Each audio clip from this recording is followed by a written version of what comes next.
I think most people would agree that sugar is not very good for you. And sugar is a type of carbohydrate. But there's other types of carbohydrate. You have fiber. That's a carbohydrate. When we think about fiber, we think about, oh, okay, that's something that's fairly good for us, right? So we have good carbs and bad carbs. But what makes something good and what makes something bad? It has to do with what it does to your blood sugar. Sugar absorbs very quickly and it'll raise your blood sugar.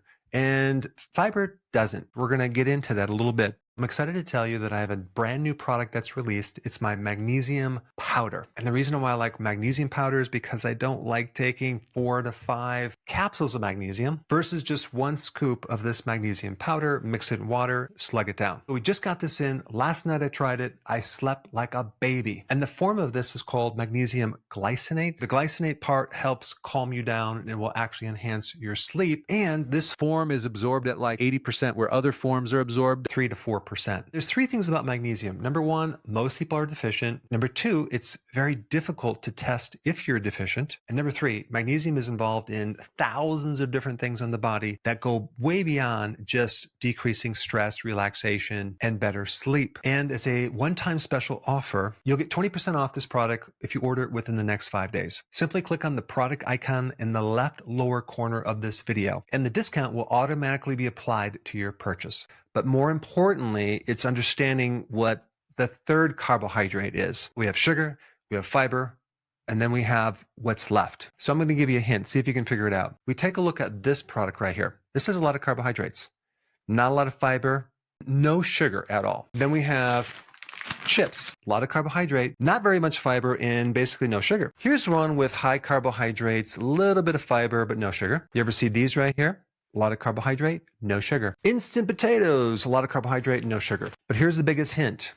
Corn starch, a lot of carbohydrate. In fact, it's all carbohydrate, 0 sugar. The carbohydrate we're talking about is starch. All of these foods right here are loaded with starch, not in a whole form. It's not like potatoes or actual corn.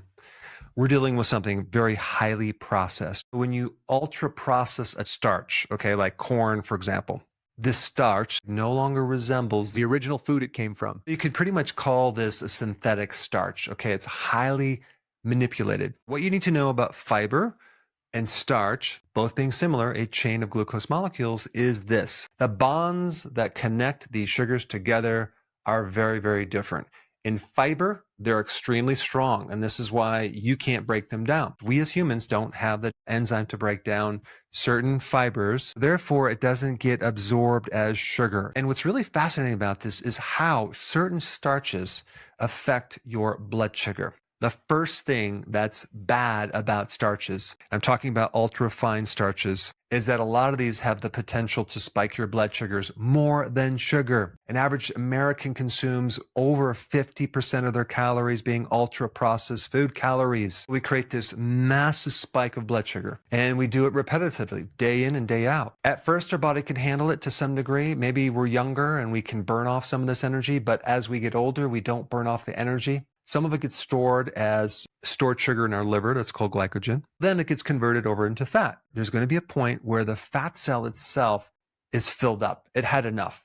It cannot absorb any more sugar. It becomes dysfunctional. And another term for this is called insulin resistance. Now, the fat cell no longer has the ability to absorb any more fat. So then what happens? Where does this energy go? It goes inside the organs as liver fat, as fat inside the pancreas. And it goes in between the organs too as visceral fat. You may have this yourself. If you look down right now at your shoes and you can't see them because your belly's in the way, then you have visceral fat. Visceral fat means that your liver also has fat in it. There's no way you can have belly fat and not have any liver fat. This goes on for a period of time until the insulin resistance gets so bad that now our insulin just doesn't work anymore. We can't remove the sugar out of the blood. We have now lost the ability to control our sugars. We get what's called diabetes because of the amount of carbohydrates they're consuming.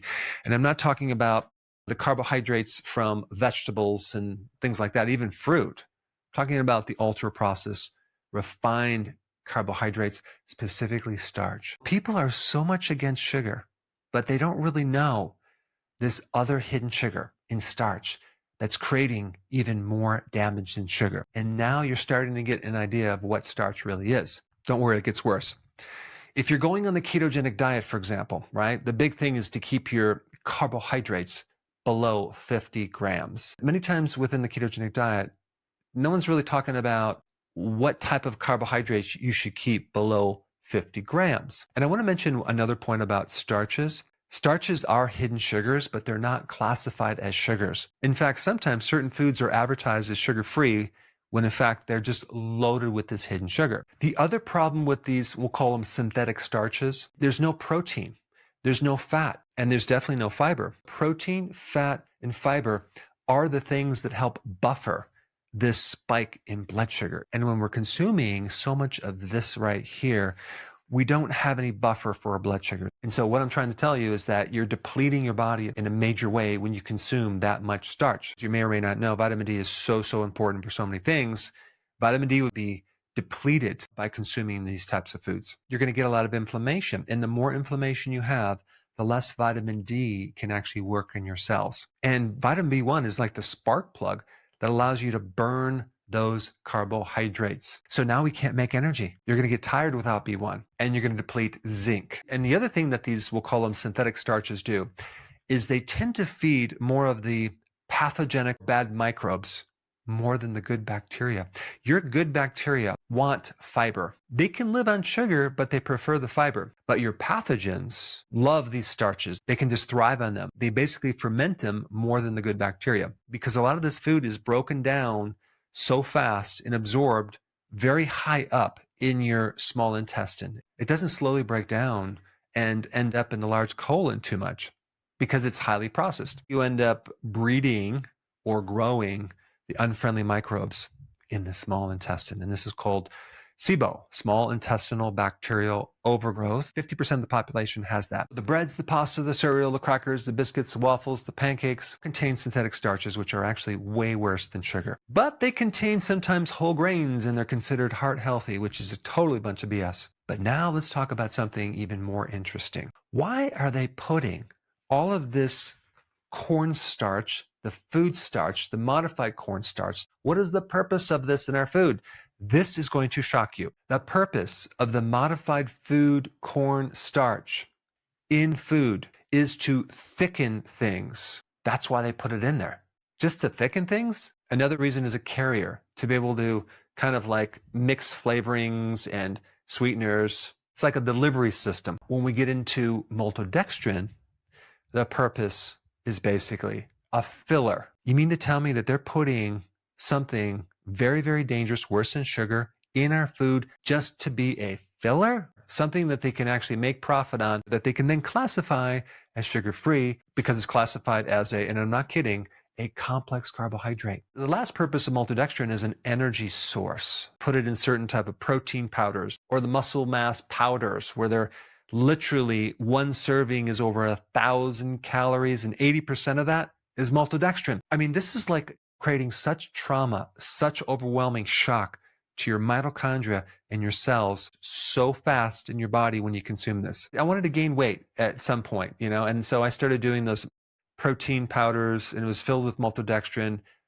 It didn't work for me. All it made me do is want to go to sleep really quick. I just felt mentally groggy. The next time you're at the grocery store and you are tempted to buy these or these, which I used to love, these, or even these right here, realize that they have a tremendous amount of ultra-processed starch that's actually worse than real sugar. Now, since we're on the topic of maltodextrin, if you haven't seen this video, you should probably check it out. I put it up right here.